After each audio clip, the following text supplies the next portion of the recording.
माननीय अध्यक्ष महोदय, माझी चूक काय होती? माझी चूक होती पालकमंत्रीचे नाते ते स्कूलचे पालकांमध्ये काय विषय होता ते समजावण्यासाठी मी तिथे गेलो होतो. आणि माननीय अध्यक्ष महोदय, अरे माननीय अध्यक्ष महोदय, मला धमकी देता. मी सालाच्या बालीसाठी गेलो होतो तिथे. ठीक आहे, चला ठीक आहे, बस माननीय झालं. अध्यक्ष, बसा बसा. चला प्रश्न क्रमांक 3. चला प्रश्न क्रमांक 3. ठीक आहे, बसा बसा, देतो. जागेवर बसून बोला, जागेवर बसून बोला. देता हूं, बैठो. देतो बसा. अध्यक्ष नाही, महोदय, थांबा जरा, थांबा. प्रश्नोत्तराचा तास चालू आहे. प्रश्न उत्तराच्या तासात तुम्ही पॉइंटेड प्रश्न विचारा. मी कोणालाही भाषण करायला इकडे देणार नाहीये. चला.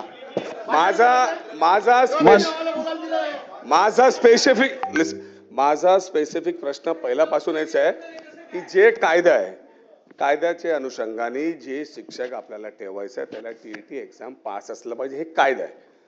कायद्याच्या हिशोबाने ते टीचर्स आहे की नाही फक्त एवढंच आहे. आणि हे जे मी बोललोय, जे टीचर्सची फोर्सफुली बदली करण्यात आली, पॉलिसीमध्ये अशी हेच नाही, अटच नाही की जिथे आपली मुलं, त्या संदर्भात त्यांनी 2 मला द्यावं ना. ठीक आहे. टीईटी नसणार तर त्यांना रद्द केलं पाहिजे, सिंपल. जे सदस्य विचारतायत तो शिक्षण खात्याचा प्रश्न आहे. दादा भुसेजी इथे उपस्थित आहेत, त्यांनी द्यावं. ठीक आहे, ते आहेत ना, देत आहेत उत्तर. बोला. अध्यक्ष महोदय, उत्तर नको आहे का तुम्हाला? उत्तर नको आहे का? बसा तुम्ही. अरे चला बोला. अध्यक्ष महोदय, सन्माननीय सदस्य महोदय, आपण जो काही मुद्दा या ठिकाणी उपस्थित केलेला आहे, माननीय सर्वोच्च न्यायालयाचे जे काही निर्देश, न्यायनिवाडा आहे, आपली जी काही सूचना आहे की आताच्या घडीला तत्कालीन मुंबई महानगरपालिकेच्या माध्यमातून जे काही धोरण आणलं गेलं आणि त्या धोरणाच्या अंतर्गत काही चांगलं कार्य करणाऱ्या संस्थांना मुंबई महानगरपालिकेच्या शाळा अडॉप्ट करायला दिल्या गेल्या, ही वस्तुस्थिती आहे. आणि म्हणून ज्या प्रयास संस्थेच्या संदर्भामध्ये तुम्ही माननीय सर्वोच्च न्यायालयाच्या न्यायनिवाड्याच्या संदर्भामध्ये उल्लेख केलेला आहे, निश्चितपणे ते तपासून घेतलं जाईल आणि त्याच्या सोबतच तोच न्यायनिवाडा फजलानीलाही लागू होणार आहे. आणि म्हणून या सर्वांचा या नियमाप्रमाणे त्या ठिकाणी एक बैठक घेऊन त्याची तपासणी केली चला जाईल. अमीन पटेलजी बोला. देतो तुम्हाला. नाही मग ते कुठनं आले आहेत? ते मुंबईचेच सदस्य आहेत ना. बोला. अध्यक्ष महोदय, मुंबई महानगरपालिका का अध्यक्ष महोदय, मुंबई महानगरपालिका का बोलो. मुंबई महानगरपालिका का बेसिक रिस्पॉन्सिबिलिटी है एजुकेशन देने का. 2007 में आपसात बोलणाऱ्यांना संधी दिली जाणार नाही. 2007 के अंदर पॉलिसी के तहत अडॉप्शन का पॉलिसी लाया गया. 36-37 स्कूल को अडॉप्शन किया गया. अध्यक्ष महोदय, मैं अडॉप्शन पॉलिसी के खिलाफ नहीं हूं. मैं अडॉप्शन पॉलिसी के खिलाफ नहीं हूं. मेरे मतदार संघ में JR1 में, JR2 में, इमामबाड़ा में, कमाटीपुरा चंद्रमुद्दी बुद्धि विहार में, कमाटीपुरा 7वीं गली में बेहतरीन एडॉप्शन का स्कूल चलता है जिसका SSC का रिजल्ट 100% आता है. 100% आता है. और वही ट्रस्ट है जिसके ऊपर चौकसी लगाने की बात करती फजरन. साल का 2 करोड़ रुपया मुंबई महानगर पालिका के टीचर पे ट्रस्ट खर्चा करता है, वो एक अलग बात है. अध्यक्ष महोदय, चला पॉइंटेड प्रश्न विचारा. मेरा प्रश्न ये है, जो अच्छे स्कूल है, जो चलते हैं, जिसका रिजल्ट अच्छा आता है, वो अडॉप्शन पे होना चाहिए. जो स्कूल आज मेरे ही मतदार संघ में एक स्कूल है जिसके अंदर मैं 4 दिन पहले विजिट किया हूं, मेरे इंस्टाग्राम पे उसका वीडियो है. अध्यक्ष महोदय, 25 बच्चे एक क्लास में है. तीसरी मर्तबा जाने के बाद में भी उस क्लास में सिर्फ 11 बच्चे थे. ऐसे जो स्कूल अडॉप्शन पे दिए गए हैं उसके ऊपर कार्रवाई होगी कि नहीं, जहां पर ट्रस्ट लोगों से पैसा लेके लोगों के पैसे को गुमराह करता है। ऐसे स्ट्रीट का जो उंदरिया नाम देता हूं मैं, उंदरिया स्ट्रीट स्कूल, जिसके अंदर 50% बच्चे हर वक्त रहते, ऐसा कोई कार्रवाई होगा कि नहीं? दूसरा प्रश्न ये है मैडम, कुछ दिनों पहले टेंडर बुला करके 5 प्लॉट आपने यहां उत्तर में लिखा है कि खाजगीकरण करने का हमारा कोई प्लान नहीं है। 5 प्लॉट दुर्गा देवी के अंदर 1 एकड़ का प्लॉट आपने टेंडर बुला के दिया है, 100% टेंडर बुला के 5 दिया है। मेरा उसके अंदर प्रश्न यह है कि उन स्कूलों में 25% बच्चा आरटीआई में पढ़ाया जाएगा, आरटीई में पढ़ाया जाएगा कि नहीं पढ़ाया जाएगा? एक प्रश्न। उसके अंदर का दूसरा प्रश्न, जो रेवेन्यू आएगा 5-5 लाख रुपया वहां पे फीस चार्ज होने वाला है, 1 साल का 6-6 लाख रुपया। आप और हम अधिवेशन में रहेंगे, आपको 2 साल बाद मैं पूछूंगा उसका रेवेन्यू शेयरिंग कितना % मुंबई महानगर पालिका के साथ में होगा, उसका उत्तर आप दीजिएगा। अध्यक्ष महोदय, स्कोप बाहेरचा प्रश्न आहे, त्यामुळे माहिती घेऊन उत्तर थांबा दिलं. जरा, बस ऐक.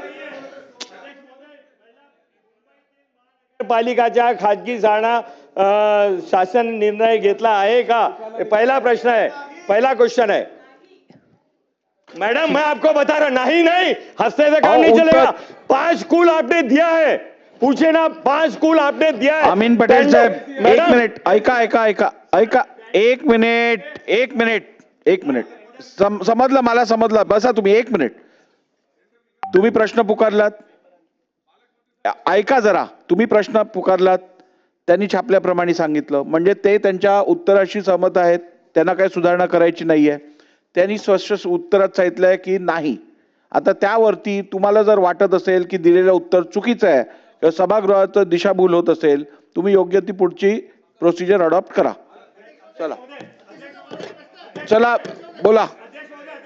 अध्यक्ष तो महोदय, त्यांचा सदर एक- एक प्रश्नावरती महानगरपालिकेने 2007 साली जेव्हा हा निर्णय घेतला, हा पीपीपी मॉडेलवरती शिक्षक अपॉइंट करून महापालिकेच्या शिक्षणाचा स्तर, महापालिकेच्या विद्यार्थ्यांना चालू किया शिक्षणाचा उन्होंने. स्तर वरती आणण्यासाठी अध्यक्ष महोदय, अध्यक्ष महोदय तुम्ही संरक्षण द्या.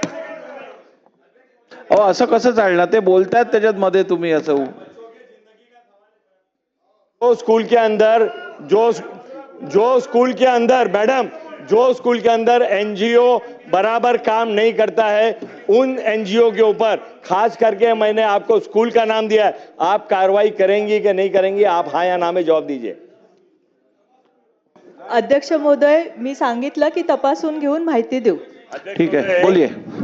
अध्यक्ष महोदय, 2007 ला जेव्हा महापालिकेने निर्णय घेतला तेव्हा सन्मान्य सदस्य असलम शेख सुद्धा महापालिकेचे सदस्य होते, अमीन पटेल सुद्धा महापालिकेचे सदस्य होते.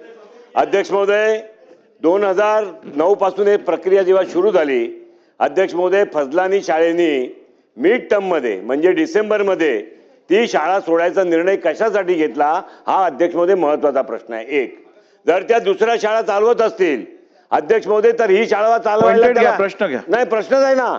म्हणून अध्यक्ष महोदय, ब्रीच ऑफ ॲग्रीमेंट, महापालिकेबरोबर ब्रीच ऑफ ॲग्रीमेंट केला असेल तर फजलानी ट्रस्टला पुढच्या अकॅडमिक इयरमध्ये पुढची कुठलीही शाळा चालवण्यात देण्यात येऊ नये, हा प्रश्न माझा प्रश्न आहे. आपण त्याच्यावरती निर्णय करणार का? माहिती घेण्यात येईल अध्यक्ष महोदय. ठीक आहे, बोला. माझा स्पेसिफिक प्रश्न असा आहे, या या या या या प्रश्नाला धरून आणि जो स्कोपमध्ये आहे, मला असं वाटतं की या मुंबई महानगरपालिकेच्या क्षेत्रामध्ये ज्या शाळा प्रायव्हेट ट्रस्टला दिल्यात ना, RTA नियमाप्रमाणे 10वी-12वीच्या विद्यार्थ्यांना शिकवतात त्या शिक्षकांची TET टेस्ट होणे गरजेचं आहे. मुंबई शहरातील अशा किती शाळांची TET टेस्ट झाली आहे आणि त्या शिक्षकांना TET टेस्ट नसेल तर काढलं गेलं आहे आणि मग याबाबतचा पुढे अभिप्राय महानगरपालिकेने ट्रस्टकडनं घेतला आहे. दुसरा विषय असा आहे की अतिशय महत्त्वाचा आहे की आपण शाळांवरती बोलतोय, इकडे शाळा ॲडॉप्ट देण्यासाठी मुंबई शहरामध्ये आपण या सगळ्या प्रस्ताव आणताय, पण अनुदानित शाळा ज्या मुंबई शहरामध्ये आहेत ना, त्याच्या 50 फाईल आज अतिरिक्त आयुक्ताकडे आहेत. एक अतिरिक्त आयुक्त सहानी नावाचे अतिरिक्त आयुक्त आहेत. 3 महिने ती फाईल त्यांच्या टेबलावर आहे. आता त्यांची बदली झाली, 3 महिने त्यांच्या टेबलावर फाईल आहेत. सतत सातत्याने कोणी केली माहित नाही, कशासाठी गेली माहित नाही, पण त्यांची बदली झाली. आता आणखी किती महिन्याच्या फाईल ठेवणार आहात? सगळ्या मराठी माध्यमाच्या, ठीक आहे. हिंदी माध्यमाच्या चला, शाळा स्कोपच्या यावरती बाहेर निर्णय द्या. कशाला अध्यक्ष जाताय? महोदय, बोला. आपण निर्देश द्यावरून की ह्या फाईल लगेच तात्काळ क्लिअर करा. अनुदानित शाळेच्या ठीक आहे. फाईल आहेत. अध्यक्ष महोदय, माहिती घेऊन सांगितलं जाईल, स्कोप बाहेरचा प्रश्न आहे. ठीक. आणि महाराष्ट्रातील सर्व बातम्यांचे विश्वासार्ह व्यासपीठ, सकाळच्या सर्व सोशल मीडिया प्लॅटफॉर्मला लाईक, फॉलो आणि सबस्क्राईब करा. तसंच सर्व नोटिफिकेशनसाठी बेल आयकॉन प्रेस करायला विसरू नका.